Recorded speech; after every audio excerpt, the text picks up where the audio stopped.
Today on Locked On Red Wings, John Gibson delivers when they needed him most with a 39-save shutout, his first as a Red Wing, and Detroit is back on top of the Atlantic Division.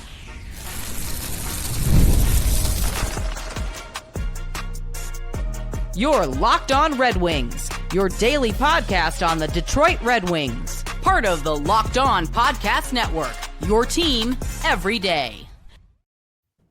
Welcome back to the Locked On Red Wings podcast. Almost made it, Scotty. We are your hosts, Brian Fisher and Scotty Bentley, and the Red Wings are winners 4-0 in Vancouver off of an incredible performance from John Gibson. We'll obviously break down that entire game for you on this one, but before we can get to that, I got to let you guys know that today's episode is brought to you by FanDuel. If you want to be in the middle of the action this season, visit FanDuel.com and place your NFL live bets all season long. Scotty, this was a really fun game. Like a really fun game. Even though it was a game where the Red Wings honestly probably got outplayed, it was fun because of the good feelings for all the players that scored. And of course, I mean, I'll throw it to you. I'll just gift you this storyline. John Gibson shutout, man. Yeah, man. I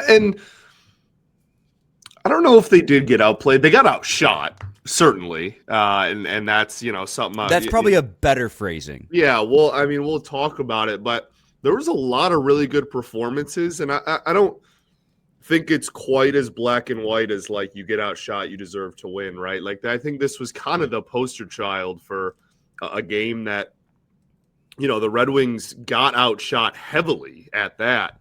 But I also think we're kind of the better team throughout in every facet of the game. So, like, we'll talk about that, but obviously this entire performance and this entire evening starts and ends with the performance by John Gibson. Just absolutely awesome. This is the kind of game that you stay up until 1 o'clock in the morning watching and you don't feel it. Like you're just like, that was everything about it was awesome. It's obviously you feel really good about that with the team, right? From that perspective, you're hoping that he can maybe, take that momentum forward and rack a few of those types of performances together and become what what the Red Wings wanted him to become when they traded for him. But, from a human being level too, like that's just got to feel so good for him. First shutout as a Detroit Red Wing. It's just got to feel awesome. Kind of a monkey off the back situation for him, I'm sure. This is a guy that at one point was one of the premier young goaltenders in the entire NHL, and I'm sure that he wants to get back to that. And especially, how quickly we forget all the, drama with the Ducks over the years, and are they going to trade him? Are they not? He wants to play for a contender, and then they don't move him, and then whatever. Like, I'm sure that now that he is on a team that has those aspirations and those high hopes, that he hasn't been a part of in a while. Even though the Ducks have obviously gotten off to a fantastic start this year as well. I'm sure it's just nice to see. And this wasn't like, he has 39 saves or whatever, and they were all, super easy or right at him or whatever. There was some flash in the leather, some flash in the pads. There was that kick save that he had. Like that, he was active, man. He was everywhere and was tracking the puck really, really well. A lot of really big, find the puck and jump on top of it plays. The glove was working and the puck wasn't bouncing out of it. That's, exciting. There was a lot to like. Well, and this was no 19 shot shutout, right? Where it's like, yeah, they get the shutout, but their team dominated so heavily that they weren't tasked with much. This was a game, and I actually disagree with you a little bit. I do think that the Vancouver Canucks were the better team in a lot of different facets. I think the Red Wings had prettier scoring plays and really took advantage of those scoring plays without a shadow of a doubt. But, I mean, they needed John Gibson to bail them out in this hockey game. I look to specifically the first power play the Vancouver Canucks had in the second period, where it was 1-0 Detroit at the time. JVR obviously stayed hot and had the Red Wings the lead. And DeBrusk comes in. He fires the puck. I'm not sure if John Gibson got the piece of it or not, but it ends up going off the crossbar. Canucks regain possession.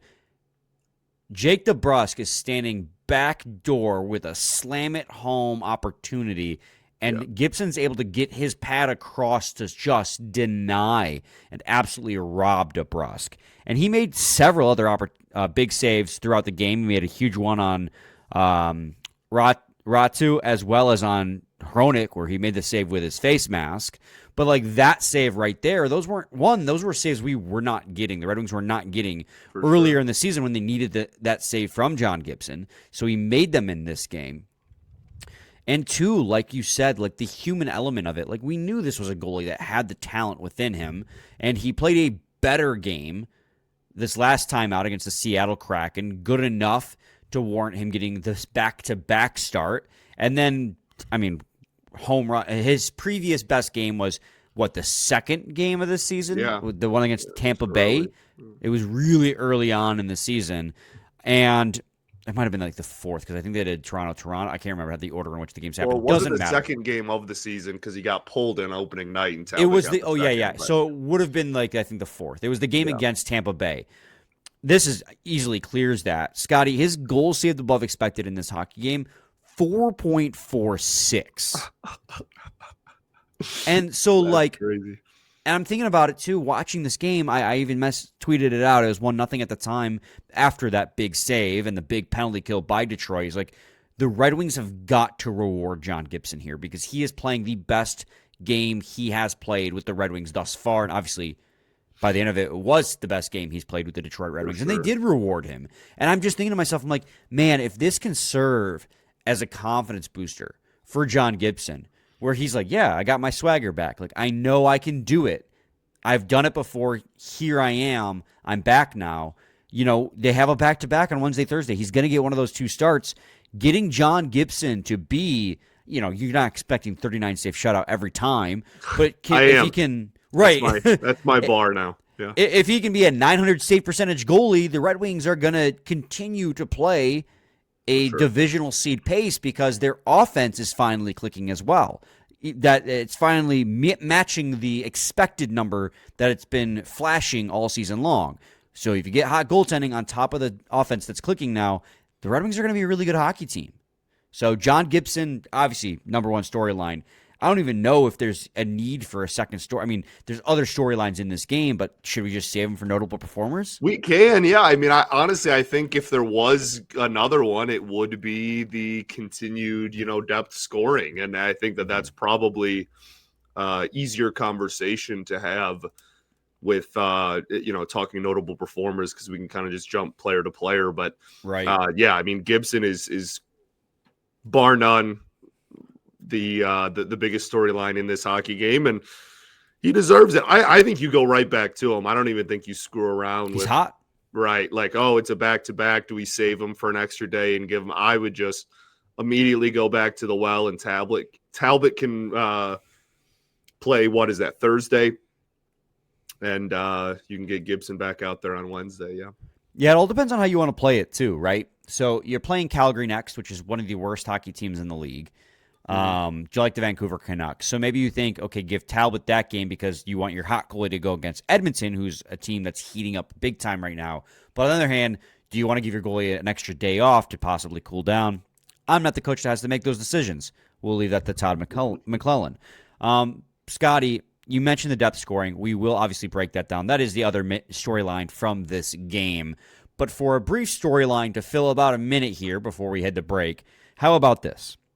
The Detroit Red Wings, obviously on top of the Gibson shutout, have now gotten 5 of a possible 6 points to start the road trip and are riding a 5-game point streak. And now, with Toronto shutting out the Tampa Bay Lightning on Monday, sit atop the Atlantic Division all alone by a single point, so let's not get ahead of ourselves. But they jumped from 4th and out of a playoff spot to 1st in the Atlantic Division with this win. So it's good vibes all the way around right now. Yeah, that's a combination of two things to me. That's one, the division being incredibly close, which we've covered ad nauseum all year, and two, It's the Detroit Red Wings being one of the streakiest teams in hockey, which we've also covered ad nauseum this year. They go 4 points and play terrible teams and can't win, and then they go up, and it doesn't matter who's in front of them for 5 games in a row. They're going to walk out of there with something, and that's just kind of been – I mean, you painted it really well. What was that, 2 weeks ago? Or maybe last week before this streak started. And they just have they are the epitome of hot and cold. They go and go on great runs, and then they dip and fall back a little bit, etc. But you look at a game like this, if you can get depth scoring and even just depth opportunities to score and halfway decent goaltending going forward, I think that's going to put a lot of faith into people and into the fan base about what this team could be going forward, and maybe not be as streaky and just be a good hockey team all the time. That would be nice. I think I would appreciate that. Me too. All right. Let's head to a quick break. Scotty, when we return, we will move into notable performers outside of John Gibson, so stay tuned to that in segment 2 of Locked On Red Wings.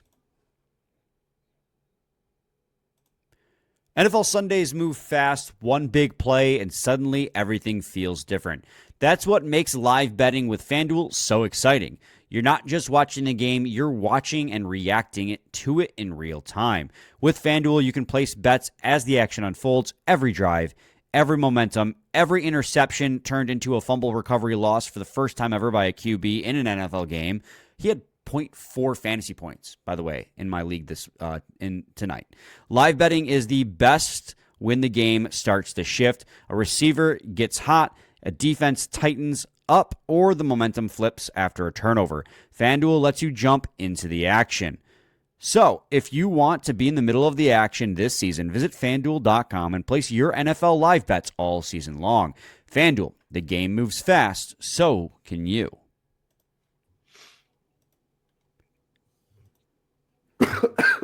Segment 2, Locked On Red Wings podcast. Thanks for making Locked On Red Wings your first listen every day, and thank you for making Locked On the #1 sports podcast network. You already live your team every day. Now take it up a level and go ad-free. Join the Everydayer Club today and get Locked On Red Wings with no interruptions, member-only Discord access, and more, all for just $5 a month or $50 a year. Go to LockedOnPodcast.com/Everydayer Club or check the link in the show to learn more. Obviously, Scotty, with the big win over the Vancouver Canucks, there's a lot of positives to talk about. Individual players, lines, pairs. Who do you want to begin with? I want to begin with, wow. You know what? John Gibson, his best game as a Detroit Red Wing. I think there's a very, very easy argument, to be honest with you, that this was also ASP's best game as a Detroit Red Wing. I thought he was phenomenal. And I think that this was not the first game we ever saw any flashes of like what he could be, but this was the first 60-minute stretch, right? This was the first full game start to finish where you go, okay, like you can, like we see it. Like there is, this was not just like 1 or 2 good shifts. This was a great performance from him. And obviously there is still stuff in the defensive zone that you'd like him to work on, right? We've talked about that throughout the year, but the conversation surrounding him has always been, yes, if you can get him to be a really solid and valuable defender, then that's a huge win. But his value on a night-to-night basis is going to come via offense, and it came in bunches in this game, man. I mean, he was a puck pusher in this game, like just continuing to apply pressure, get the puck deep very often. Left the blue line a couple of times. Once, I mean, he did it, and it helped directly lead to a goal. But everything was calculated very well. And I really do think that this was his best NHL game yet to date. Yeah, he had 2 primary assists, 37 seconds apart. Obviously, the first one was the Andrew Copp goal. That was beautiful. I mean, you can't ask for a textbook. Can't ask for a more beautiful tic-tac-toe play. The turnover at the blue line as Kane picks it up. The patience by Patrick Kane, which is obviously very well known for, to wait for Alex DeBrincat to come into the zone, to feed ASP, to then feed Andrew Copp down low for just the easy knock-it-home goals. 2 games in a row, Andrew Copp is a 5-on-5 goal with a goalie in net, by the way. You are not going to find too many easier NHL goals with a goalie in net than that one. That was pretty much, you literally cannot make that any easier than it was. So. Right, and I mean, that was a great moment for Axel Sandin Pellikka to have the wherewithal to find Andrew Copp backdoor there, and then literally 37 seconds later, as I've already noted, Elmer Soderblom, just the incredible puck possession. Oh my goodness, that was so sick. I almost cried. The incredible puck protection behind the net, and he did that a couple times. We'll talk about Soderblom in a second here, I'm sure, to just maintain the puck until he's able to find Marco Kasper, who finds ASP, and Danielson with his second career goal to redirect it home. Marco Kasper gets his first assist of the season, which I'm sure for him was a huge sigh of relief with the secondary there. He almost had a primary, too, that pass to Danielson where he just couldn't lift the puck, yeah. And then, literally 10 seconds later where Kasper shoots the puck off the pads and almost goes to Danielson back door. But, and I was telling you for a couple days here, not to get off topic, but Kasper's been looking better. He just, the points are going to come. I have full faith that for Marco Kasper, production will come because he's been playing the game the right way. So has Axel Sandin Pellikka lately. And I mentioned on yesterday's episode, has begun to look more comfortable at the NHL level, kind of playing with the pace a lot better, especially offensively. You see it with the way he processes, the way he moves his feet, and you saw it in this game. But even in this game defensively, I thought he was fine. I don't think he was standout or anything, but there was a lot of times where he kept his feet moving. He rubbed plays out along the boards. He wasn't panicking. He wasn't over-committing along the boards. I thought he had a good game defensively, too, for what that's worth. And that's the thing. I will take fine if it means 2 points a night, man. You know what I mean? I mean, that's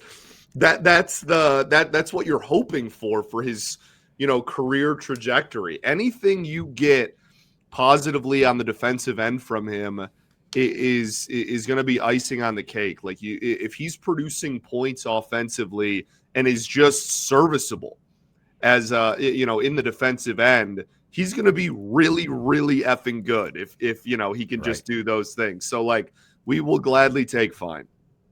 And it goes beyond him as well. The depth in general in this game, you already kind of hinted at it earlier, but the depth scoring in this game was absolutely phenomenal.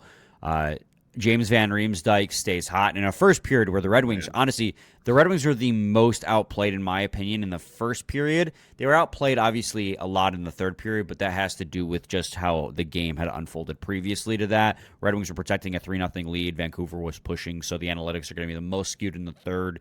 But at 0-0 at 5-on-5, the first period, it was like the passes weren't connecting. The puck management was not good. They were chasing. Vancouver had the puck a lot.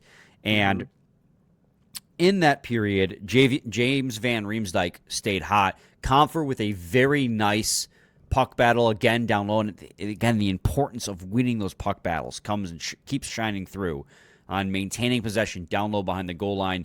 James Van Riemsdyk, the hand-eye coordination to kick that puck back up to his stick on his own rebound, to just tuck it behind Lincoln and skate as he was trying to make the save, was just phenomenal. That's 6 goals in the last 7 games for him.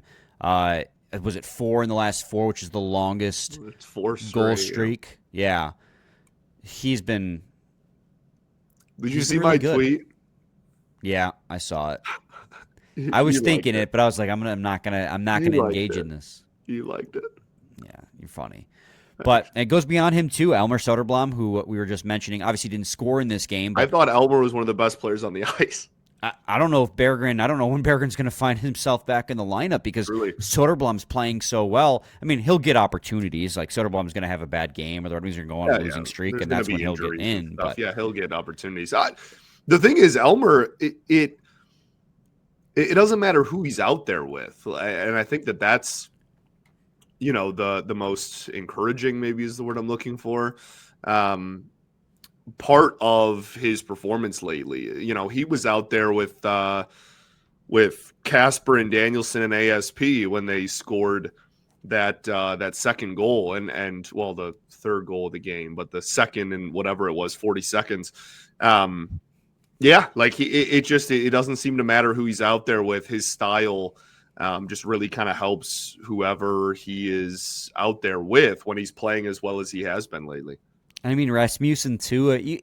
I could go down the list. The entire bottom six played fantastic in this game. Danielson was great. So get this. Just to kind of emphasize how good those bottom six forwards were. At 5-on-5, the Canucks had 66% of the expected goal share, right? 66%. That's a pretty large chunk. Again, a lot of that came via third period push. But despite that, the fourth line in this game had an expected goal share of 69%, just shy of 69% in this game. So granted, 8 minutes of that time on the ice, but when they were out there, they were dominating their minutes. They were very good in this hockey game. And that's, a rookie, a sophomore, two sophomores? Great. You love to see that.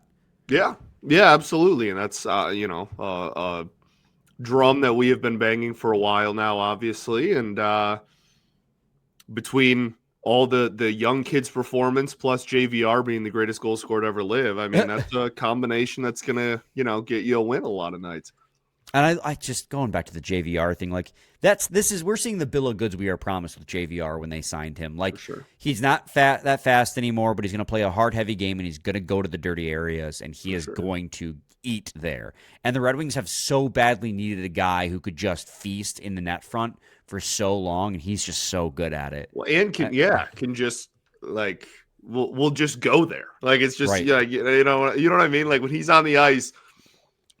He doesn't have the skating to go anywhere else. You know where JVR is going to be posted up, and we'll take it.